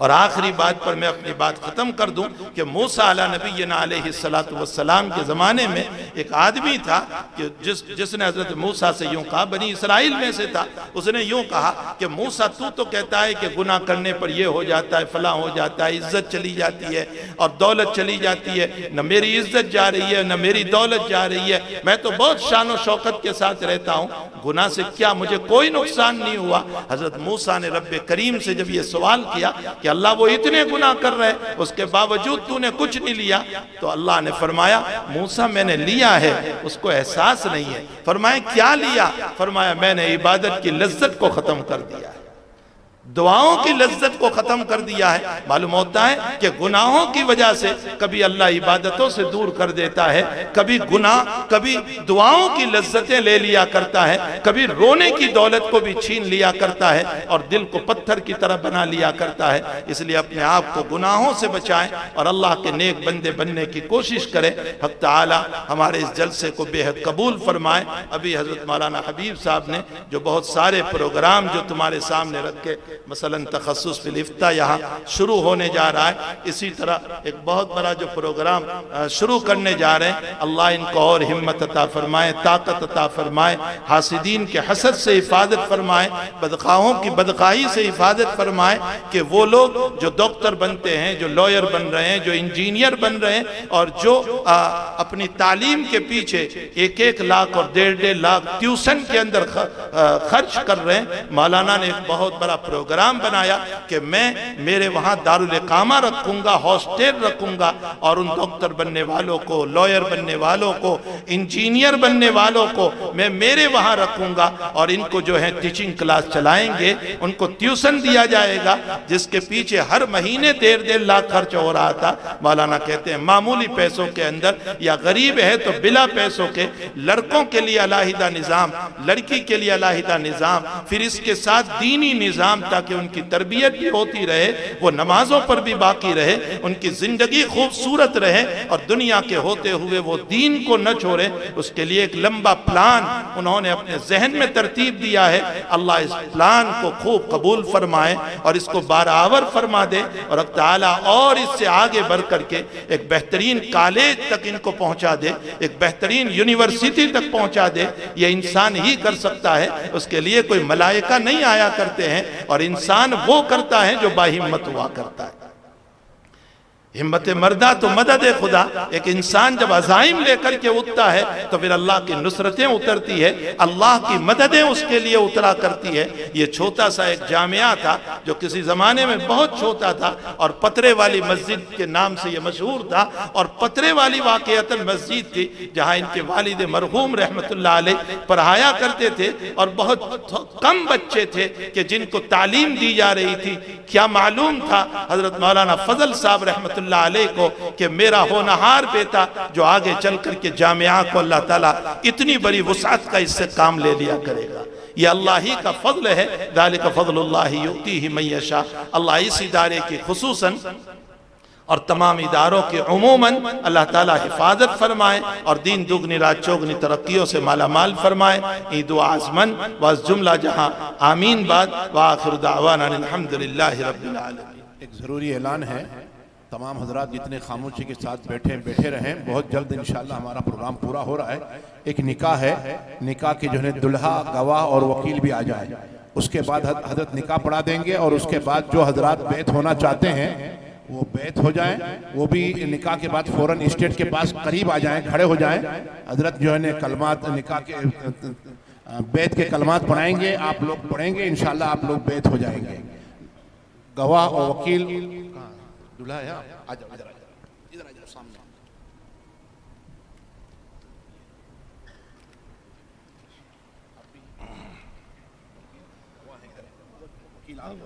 بس ٹھیک ہے، گواہ تو وہیں پہ تھے۔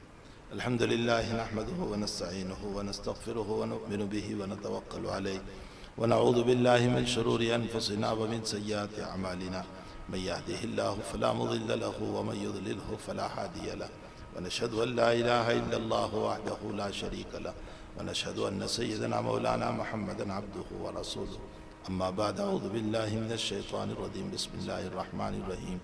يا أيها الناس اتقوا ربكم الذي خلقكم من نفس واحدة وخلق منها زوجها وبث منهما رجالا كثيرا ونساء، واتقوا الله الذي تساءلون به والأرحام إن الله كان عليكم رقيبا، وقال تعالى يا أيها الذين آمنوا اتقوا الله حق تقاته ولا تموتن إلا وأنتم مسلمون، وقال تعالى يا أيها الذين آمنوا اتقوا الله وقولوا قولا سديدا يصلح لكم أعمالكم ويغفر لكم ذنوبكم ومن يطع الله ورسوله فقد فاز فوزا عظيما، وقال النبي صلى الله عليه وسلم وتزودوا النساء فمن رغب عن سنتي فليس مني، أو كما قال عليه الصلاة والسلام۔ وکیل جناب شیخ خیزر صاحب اب وکیل ہیں، اور 15,000 میں، اور بیٹی کا نام ہے مسیرہ بانو۔ تو خیزر صاحب آپ نے مسیرہ بانو کی ذات کو 15,000 روپے نقد مہر کے عوض بھائی محمد حمزہ کے نکاح میں بیوی بنا کر دی۔ اچھا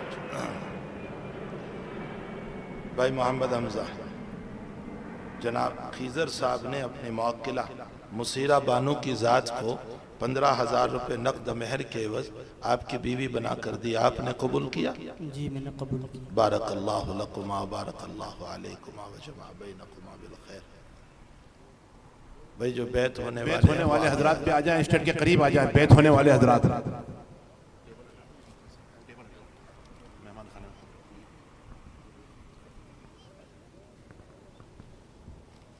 جو حضرات بیعت ہونا چاہتے ہیں وہ قریب آ جائے اسٹیج کے قریب.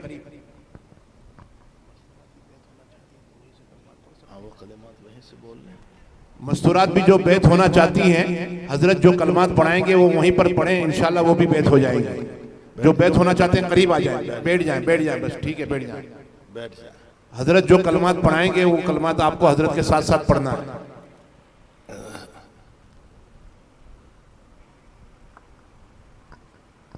اس کے بعد انشاءاللہ دعا ہوگی اور پھر آپ حضرات تشریف لے جائیں. جو حضرات کھانے میں باقی ہیں باہر سے تشریف لائیں، ان کا کھانا تیار ہے، وہ پروگرام کے بعد نیچے تہ خانے میں جا کر کھانا کھا لیں گے. الحمد لله نحمده ونستعينه ونستغفره ونؤمن به ونتوكل عليه ونعوذ بالله من شرور أنفسنا ومن سيئات أعمالنا من يهده الله فلا مضل له ومن يضلله فلا هادي له ونشهد أن لا إله إلا الله وحده لا شريك له ونشهد أن سيدنا مولانا محمدا عبده ورسوله. أما بعد، کہو لا إله إلا الله محمد رسول اللہ صلی اللہ علیہ وسلم. اللہ کے سوا کوئی عبادت کے لائق نہیں ہے اور محمد صلی اللہ علیہ وسلم اللہ کے سچے رسول ہیں. ایمان لائے ہم اللہ پر، اس کے رسولوں پر، اس کی کتابوں پر، اس کے فرشتوں پر، تقدیر پر، اچھا ہو یا برا سب اللہ کی طرف سے ہوتا ہے. توبہ کی ہم نے کفر سے، شرک سے، زنا سے، چوری سے، کسی کا مال ناحق کھانے سے، کسی پر الزام رکھنے سے، نماز چھوڑنے سے اور تمام گناہوں سے. اے اللہ ہماری توبہ قبول فرما، ہمیں اپنے نیک بندوں میں شامل فرما، ہمیں توفیق عطا فرما اعمال صالحہ کی. بیعت کی ہم نے حنیف کے واسطے سے اس کے مشائخ کے ہاتھ پر.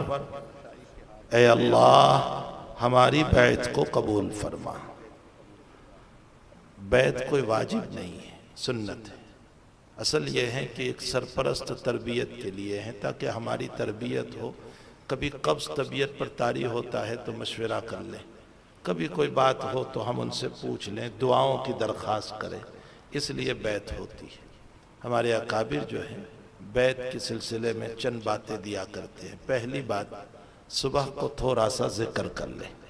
لا الہ الا اللہ 100 مرتبہ، الا اللہ 100 مرتبہ، اللہ اللہ اللہ اللہ 100 مرتبہ، اللہ اللہ 100 مرتبہ. یہ 4 تسبیح کا ذکر ہے. لا الہ الا اللہ 100 مرتبہ، الا اللہ 100 مرتبہ، اللہ اللہ 100 مرتبہ، اللہ اللہ 100 مرتبہ. نمبر 2، فرائض تو پڑھنے ہی پڑھنے ہیں. فرائض کے بعد نوافل ہے. سب سے افضل تہجد، پھر اشراق، پھر چاش، پھر اوابین. چونکہ عادت نہیں ہے اس لیے نفس تیار نہیں ہوتا. آہستہ آہستہ عادت ڈالیں. نمبر 3، تیسری چیز یہ ہے کہ اگر حافظ ہیں تو 1 پارہ نوافل میں پڑھیں، اور اگر حافظ نہیں ہیں تو پھر اندر دیکھ کر کے پلیا کریں، لیکن 1 پارے کا معمول بنائیں تاکہ مہینے میں ہمارا ایک قرآن پورا ہو جائے. اور چوتھی چیز، اپنے آپ کو گناہوں سے بچائیں. لیکن انسان ہے، بشر ہے، گناہ ہو جاتے ہیں تو توبہ میں تاخیر نہ کریں. جہاں گناہ ہو گیا فوراً توبہ کر لیں. اور 5ویں چیز، روزانہ رات میں 5 منٹ خلوت میں اپنی توبہ کے لیے نکال لیں. چاہے گناہ ہوا ہو یا نہ ہوا ہو، رات میں توبہ کر لیں تاکہ ہمارا دفتر صاف ستھرا رہے. اگر بلاوا آ گیا تو ہم صاف دفتر کے ساتھ اللہ کے دربار میں پہنچیں. اور کسی مشورے کی ضرورت ہو تو میرا نمبر بہت مشہور ہے، آپ مجھ سے معلوم کر سکتے ہیں. اللہ مجھے بھی توفیق دے، آپ کو بھی توفیق دے. دعا کریں، بے درود شریف پڑھ لیں. سبحان اللہ و بحمدہ سبحان اللہ العظیم سبحانک اللہم و بحمدک و تبارک اسمک و تعالی جدک و لا الہ غیرک قل اللہم مالک الملک تؤتی الملک من تشاء و تنزع الملک ممن تشاء و تعز من تشاء و تذل من تشاء بیدک الخیر انک علی کل شیء قدیر یا احد الصمد الذی لم یلد ولم یولد ولم یکن له کفوا احد اللہم صلی علی سیدنا حبیبنا وشفیعنا وسندنا مولانا محمد وبارک وسلم اللہم صلی علی سیدنا حبیبنا وشفیعنا وسندنا مولانا محمد وبارک وسلم اللہ ہمارے گناہوں کو معاف فرما، اللہ ہمارے قصوروں سے درگزر فرما، اللہ ہمیں سچی توبہ نصیب فرما، ہمیں توبہ پہ استقامت نصیب فرما، ہماری جلوتوں کو بھی معاف فرما، ہماری خلوتوں کو بھی معاف فرما، ہمارے ظاہر کو بھی معاف فرما، ہمارے باطن کو بھی معاف فرما، ہماری راتوں کو بھی معاف فرما، ہمارے دن کو بھی معاف فرما، ہماری انفرادیت کو بھی معاف فرما، ہماری اجتماعیت کو بھی معاف فرما۔ اللہ ہم تیرے ناشکر بندے ہیں، اللہ ہم تیرے ناشکر بندے ہیں۔ تو نے آنکھیں دی تھی غلط استعمال ہوئی ہے، دماغ دیا تھا غلط استعمال ہو رہا ہے، دل دیا تھا غلط استعمال کر رہے ہیں، پاؤں دیے تھے غلط استعمال ہو رہے ہیں، ہاتھ دیے ہیں غلط استعمال ہو رہے ہیں، لیکن تیرا فضل و کرم ہوا کہ تو نے نہ کبھی کھانا بند کیا نہ کبھی تو نے پانی بند کیا۔ اللہ تو دیکھتا ہے اور دیکھتا رہتا ہے ہمارے گناہوں کو، پھر بھی تو نے کبھی ہمیں کھانا بند نہیں کیا، کبھی تو نے ہم پر پانی بند نہیں کیا۔ تو وہی ذات ہے کہ جب آدم و حوا نے ذرا سی چیز کھا لی تھی تو نے ان کے کپڑے اتار دیے تھے۔ اللہ تو ہمارے بھی کپڑے اتار سکتا ہے، تو ہمیں بھی برہنہ کر سکتا ہے، لیکن محبوب کی تو نے لاج رکھی ہے کہ سرکار دو عالم صلی اللہ علیہ وسلم کی وجہ سے آپ نے ہمیں ذلیل نہیں کیا، اللہ آپ نے ہمیں رسوا نہیں کیا۔ اللہ ہم گناہ کر کے راتوں میں بستر پر جب سوتے ہیں، عشاء کی نماز چھوڑ کر سوتے ہیں، تو قادر تھا کہ سانپ بھیج دیتا، تو قادر تھا کہ بچھو بھیج دیتا، تو قادر تھا کہ ہماری نیند کو حرام کر دیتا، لیکن تو نے ایسا نہیں کیا۔ اے کریم مولا، اے کریم مولا، اے کریم مولا، تو نے ستاری فرمائی ہے، آئندہ بھی ستاری فرما دے، آئندہ بھی ستاری فرما دے، مغفرت کے فیصلے فرما دے، اللہ مغفرت کے فیصلے فرما دے، اکرم الاکرمین کرم کا معاملہ فرما، ارحم الراحمین رحم کا معاملہ فرما، اے غفور الرحیم مغفرت کا معاملہ فرما۔ اے اللہ دنیا کی زندگی چتنی روٹی پر بھی گزر سکتی ہے، دنیا کی زندگی ایک چٹائی پر سو کر بھی گزر سکتی ہے، لیکن مولا تیری رضا کے بغیر نہیں گزر سکتی۔ اگر تو ناراض ہے تو ساری کائنات بیکار ہے، اور تو راضی ہے تو اے اللہ ساری کائنات بہتر ہے۔ مولا آپ ہم سے راضی ہو جائیے، اللہ آپ ہم سے راضی ہو جائیے۔ اللہ ہمیں تائبین میں سے بنا، ہمیں عابدین میں سے بنا، ہمیں صائمین میں سے بنا، ہمیں مصلیین میں سے بنا، ہمیں محبوبین میں سے بنا، ہمیں ضالین میں سے نہ بنا، ہمیں مغضوب علیہم میں سے نہ بنا، جن پر تیرا قہر اترا ان میں سے ہم کو نہ بنا۔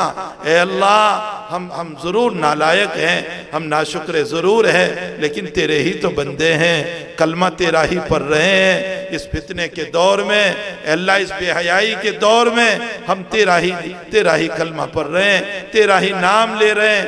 تجھے تیرے نام کا واسطہ ہماری مغفرت فرما دے۔ اللہ ہمارے گناہوں کی نحوست سے ہمیں ظالموں کے حوالے نہ فرما۔ آپ نے ہم کو کن کے حوالے کر دیا؟ جو صبح میں بھی ستا رہے ہیں، جو شام میں بھی ستا رہے ہیں۔ اے اللہ موسیٰ علیہ السلام کی قوم کو ستانے والے کو تو نے پکڑ کر کے اے اللہ موسیٰ کی قوم کو خوش کر دیا تھا۔ تیرے محبوب کی یہ امت، اس کی تو راتیں بھی رونے میں جا رہی ہے، اس کے تو دن بھی رونے میں جا رہے ہیں۔ اے اللہ ہماری تو صبح بھی رونے میں جا رہی ہے، ہماری تو شام بھی رونے میں جا رہی ہے۔ کبھی بچی کی عزت لوٹی گئی، کبھی جوان کو شہید کر دیا گیا، کبھی جوان کو جلا دیا گیا، کبھی اس کو مار دیا گیا، کبھی کسی غریب کا گھر گر گیا، کبھی یتیم کی زندگی برباد کر دی۔ اے اللہ اے اللہ اے اللہ اے اللہ اے اللہ ان کے رلانے والوں کو اے اللہ تو پکڑ کر کے تیرے محبوب کی امت کو کب خوش کرے گا؟ اے اللہ ہمارے بھی تو دن لیا کہ کبھی ہم بھی تو ہنسنے والے بن جائیں۔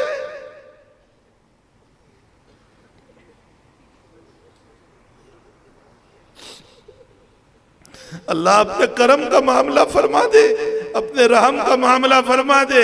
اے اللہ ہمیں ظالموں کے حوالے نہ فرما۔ ربنا لا تجعلنا فتنة للقوم الظالمین ونجنا برحمتک من القوم الکافرین۔ اللہم انا نجعلک فی نحورہم ونعوذ بک من شرورہم۔ اے اللہ تو نے ان کے حوالے کیا جن کو غرور ہے، جن کو تکبر ہے، جو یوں کہتے ہیں کہ مسلمانوں کا اللہ مر گیا۔ اے حی لا یموت ذات، تو مرتا نہیں ہے، تو دائمی ہے، ہمارا عقیدہ ہے۔ اے اللہ تو حی لا یموت ہے، اے اللہ تو حی لا یموت ہے۔ اے اللہ تو ہماری مدد فرما دے، ہماری نصرت فرما دے۔ اے اللہ اس مدرسے کو خوب ترقی عطا فرما۔ اے اللہ چاروں طرف سے ترقیاں عطا فرما۔ اے اللہ اس میں پڑھنے پڑھانے والوں کو اخلاص عطا فرما۔ اے اللہ خوب قبول فرما اور قبولیت عامہ و تامہ فرما۔ اے اللہ قبولیت عامہ و تامہ فرما۔ اے اللہ تیرے اس بندے نے جن عزائم کو لیا ہے، اے اللہ ان عزائم میں پختگی عطا فرما، اس کو مکمل فرما، اس میں نصرت فرما، اس میں مدد فرما، ان میں تعاون فرما، صحت عطا فرما، عافیت عطا فرما۔ اے اللہ ان کے جتنے رفقا ہیں، اے اللہ ان کو بھی بہترین بدلہ عطا فرما، جو تعاون کر رہے ہیں ان کو بھی بہترین بدلہ عطا فرما، دنیا بھی بہتر بنا، آخرت بھی بہتر بنا۔ ربنا آتنا فی الدنیا حسنہ وفی الآخرت حسنہ وقنا عذاب النار۔ اے اللہ معلمین کو بھی قبول فرما، متعلمین کو بھی قبول فرما، متعلمات کو بھی قبول فرما، معلمات کو بھی قبول فرما، ان سارے مدارس کو قبول فرما۔ اے الہ العالمین ہم سب کو اخلاص سے کام کرنے کی توفیق عطا فرما، للہیت عطا فرما، قابلیت و قبولیت عطا فرما، قابلیت و قبولیت عطا فرما۔ اے اللہ ہمارے گناہوں کو دیکھ کر اپنے در سے دھکا نہ دے دینا۔ اے اللہ تیرے بندے بہت ہو سکتے ہیں، ہمارا رب تیرے علاوہ کوئی نہیں ہو سکتا ہے، تیرے یاد کرنے والے بہت ہو سکتے ہیں، لیکن ہمارا تو معاف کرنے والا تیرے علاوہ کوئی نہیں ہو سکتا ہے۔ تو ہی ایک اللہ ہے، تو ہی ایک اللہ ہے۔ اللہ تو نے قرآن میں کہا ہے میں خالق سب کا ہوں لیکن مومنوں کا دوست ہوں۔ اللہ ولی الذین آمنوا۔ اللہ جب تو ہمارا دوست ہے تو ہم دوست سے دوست کی طرح بات کر رہے ہیں۔ اللہ ہماری سننے والا کوئی نہیں ہے، ہم کس کو سنائیں، ہم کس کو سنائیں؟ تو ہی تو ایک رب ہے جس کو ہم راتوں میں سنایا کرتے ہیں۔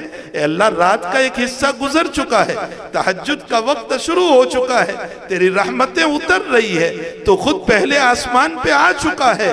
اے اللہ اس رات کی دعاؤں کو سن لے، بہت مبارک مہینہ چل رہا ہے۔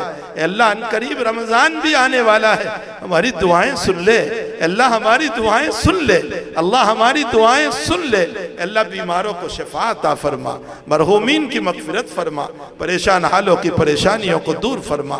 اے اللہ جو جاب سے نوکریوں سے پریشان ہیں انہیں جاب عطا فرما، جو روزی سے پریشان ہے حلال روزی عطا فرما، جو کاروبار سے پریشان ہے ان کے کاروبار میں برکتیں عطا فرما۔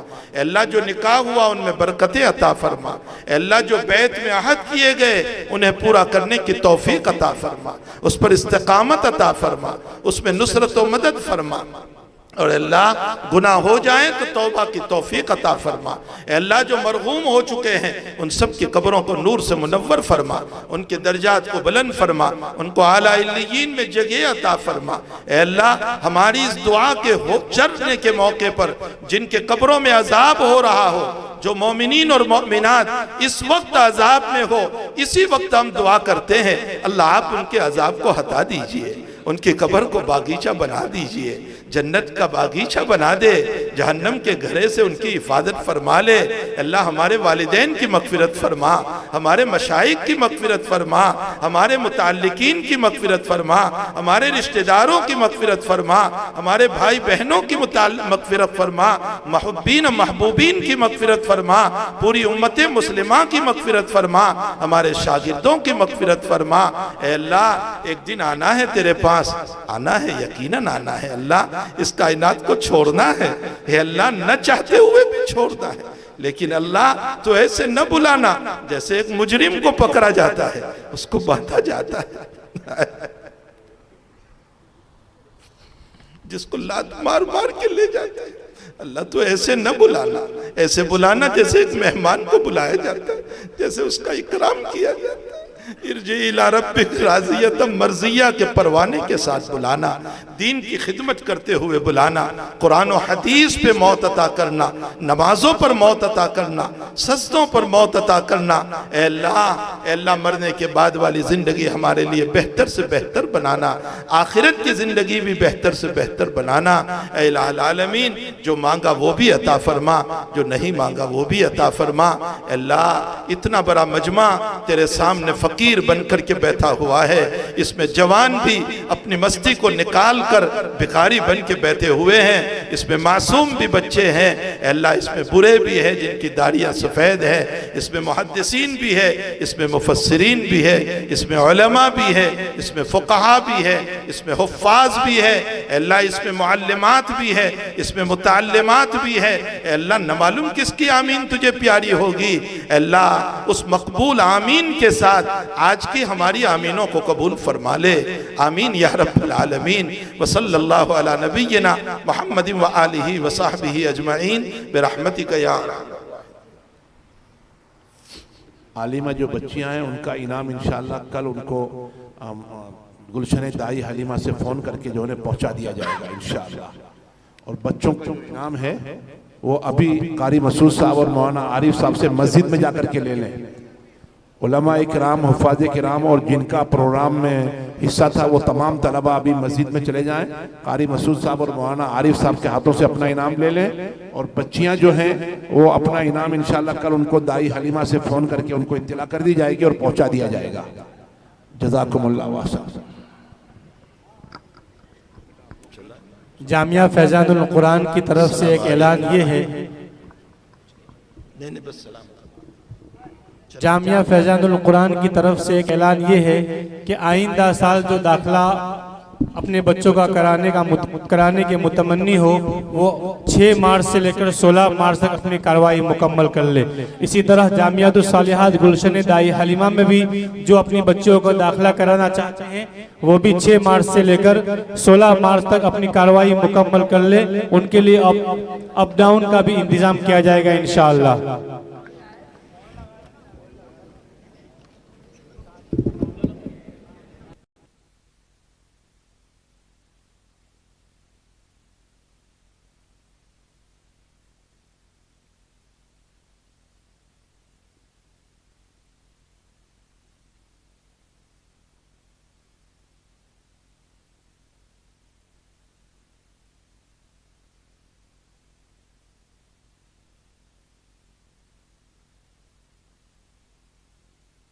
انعام موصول ہوا ہے، فجزاہم اللہ تعالی احسن الجزا۔ عقیل جمال پور کی طرف سے انس کالو پور کو 200 روپے بطور انعام موصول ہوا ہے۔